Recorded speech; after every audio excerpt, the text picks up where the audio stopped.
Bonjour Nicolas, bonjour Bruno. Bonjour. On va commencer avec vous Bruno. Vous êtes le CEO des réseaux France de la Société Générale. Vous êtes au cœur de la transformation de cette banque vers le numérique. Qu'est-ce qui est déterminant pour vous pour réussir une transformation vers le numérique et surtout vers l'agilité? Alors quand Nicolas m'a proposé d'intervenir aujourd'hui, ma première remarque, ça a été de lui dire « je veux bien, mais par contre, tous les témoignages dans le domaine, il faut beaucoup d'humilité. » Parce qu'en fait, toutes les industries aujourd'hui sont confrontées à la transformation digitale, à l'agilité. Je crois qu'on est tous en chemin. Hein. Peu sont, à mon avis, suffisamment avancés pour se dire « ça, c'est de l'histoire ancienne, je suis passé à autre chose ». Voilà, donc tout ce que je vais dire ensuite, c'est emprunt quand même de cette humilité par rapport à des événements qu'on vit tous en même temps en cherchant le bon chemin. Voilà. Peut-être qu'en synthèse, ce que moi je retiens pour impulser la transformation digitale, c'est que si ce n'est pas le CEO de la boîte qui lui-même a cette volonté-là, c'est un peu compliqué. Voilà. Alors chez nous, ça a pris 3 formes. Je vais essayer de donner ces 3 formes-là. La première, dès le départ, Frédéric Oudéa était assez convaincu qu'il fallait finalement qu'on s'inspire des startups. Alors c'est pour ça qu'il y a une petite vidéo derrière.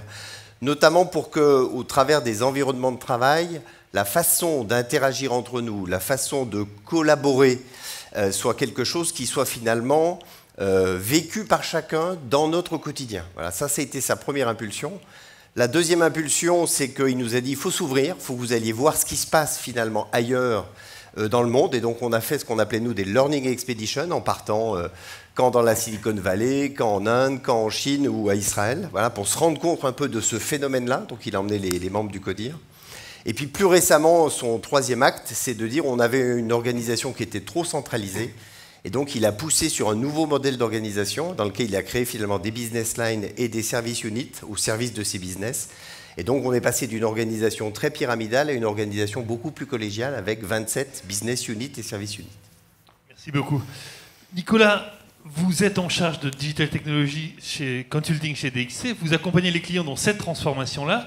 Est-ce que vous faites ce même constat qu'il faut que ça vienne d'en haut, que ça se diffuse, qu'on apprenne, que tout le monde apprenne en même temps et qu'on se réorganise à la fin? Qu'est-ce qu'il faut prendre en compte pour réussir une transformation? Alors, c'est une transformation culturelle. Je pense que ça a déjà été évoqué pendant l'événement aujourd'hui. C'est indéniable. Moi, j'ai surtout noté 3 éléments qui sont des inducteurs un peu singuliers de cette transformation.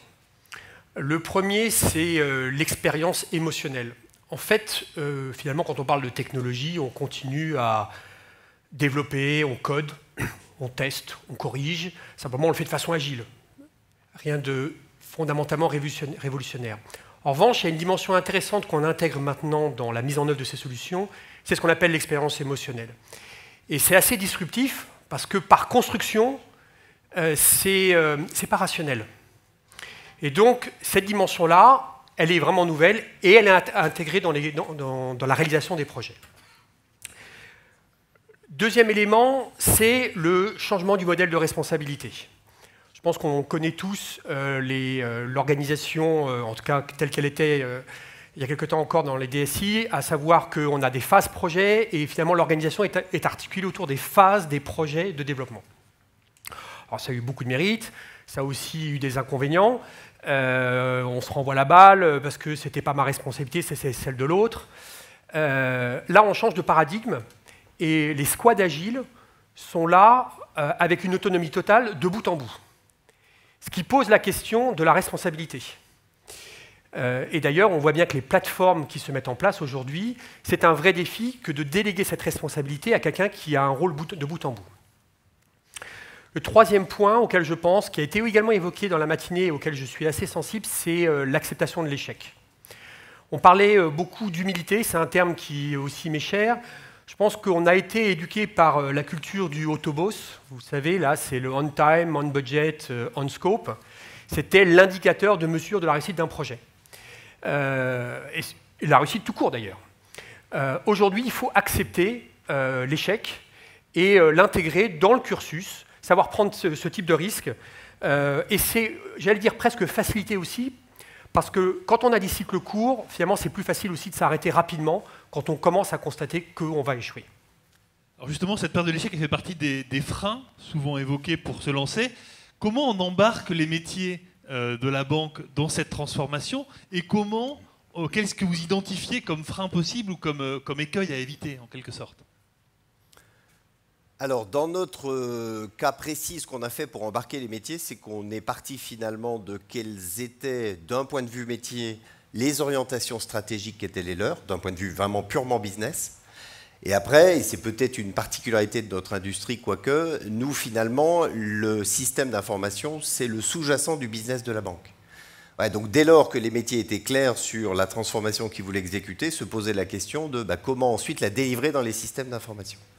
Et donc là, on est dans le thème du cirque, il n'y a pas de magie. Hein, pour transformer les systèmes d'information, en tout cas, le choix qu'on a fait, nous, c'est de lancer un projet de transformation de l'IT pour l'IT, pour lequel je retiendrai 3 grands axes. Le premier, pour gagner en agilité sur le cœur du développement, on a bien sûr introduit, vous avez dû en parler, j'imagine, aujourd'hui, des nouvelles technos pour accélérer le provisioning, par exemple, de nos serveurs avec le cloud.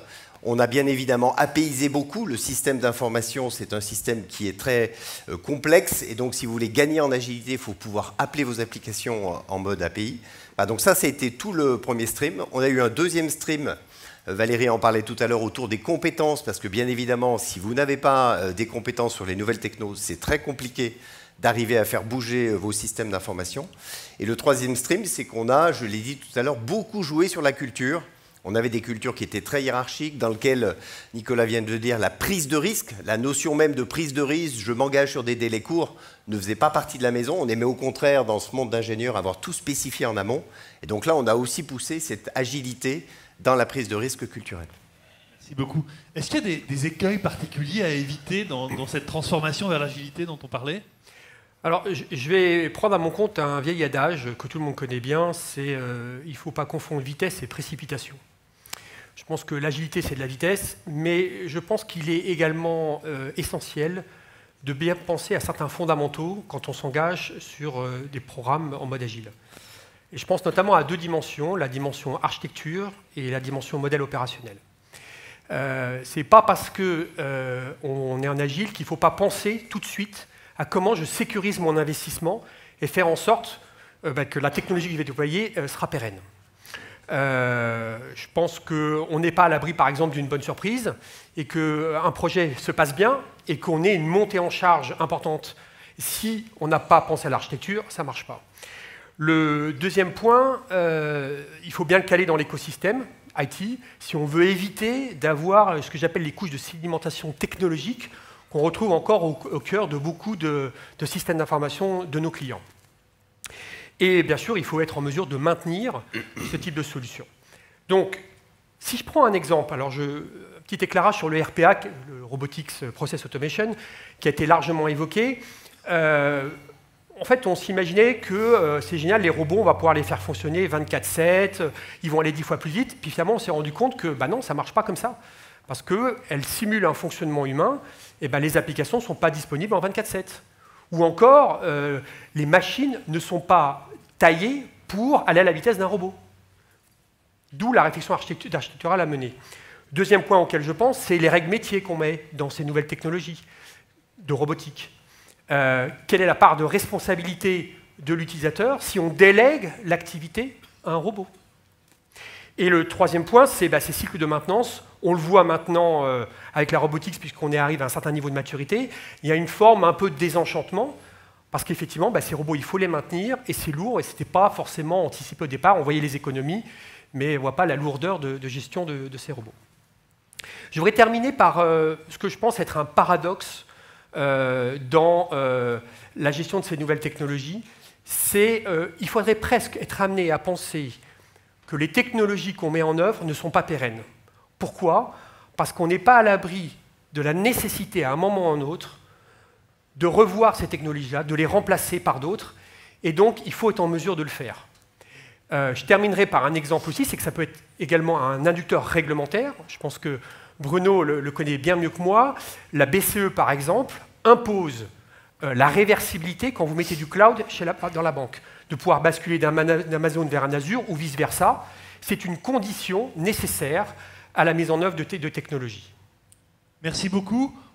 Bruno, pour conclure, est-ce que vous auriez 3 conseils à nous donner, à partager avec nous pour réussir cette transformation que l'on a appelée aujourd'hui digitagile? Alors, comme je le disais tout à l'heure, faut beaucoup d'humilité dans ce domaine-là. Mais si je m'en réfère à ce qu'on a vécu nous, les 3 conseils pourraient être les suivants. 1, bénéficier de l'impulsion d'un CEO et être soi-même finalement porteur de cette transformation culturelle. 2, faire en sorte qu'on crée les conditions pour que l'IT devienne agile, parce que c'est quand même souvent, notamment dans la banque, l'agilité de l'IT qui, à un moment donné, peut finalement se propager au niveau des métiers et qui est nécessaire pour accélérer le time to market. Et le 3e élément, j'en ai pas parlé, mais en termes de roadmap, bien évidemment, il faut avoir un alignement entre la stratégie IT et la stratégie métier. Mais dans la roadmap d'exécution, je sais que nous, on a trouvé que c'était plus facile de démarrer par la digitalisation et par finalement ce qui était visible du client. Nicolas l'a dit, par contre, quand vous attaquez les parcours, c'est une autre paire de manches. Voilà, parce qu'un parcours client, c'est inhérent à transversalement beaucoup de composants dans ton système d'information.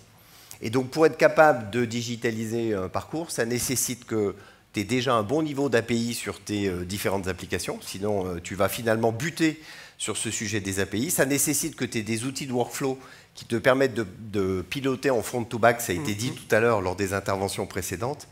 Et puis, troisièmement, ce qui est clair aussi, quand on veut digitaliser aujourd'hui les parcours, c'est qu'on les avait construits de manière monocanale, des parcours agences ou des parcours digitaux. Et en fait, quand on digitalise le parcours maintenant, on est obligé effectivement d'être en multicanal. Voilà. Et ça, si vous commencez par cette partie-là dès le début du voyage, on va dire que vous démarrez par la face nord de l'Everest. Voilà. Donc je pense qu'il vaut mieux démarrer par le digital client et garder ces sujets-là pour un peu plus tard.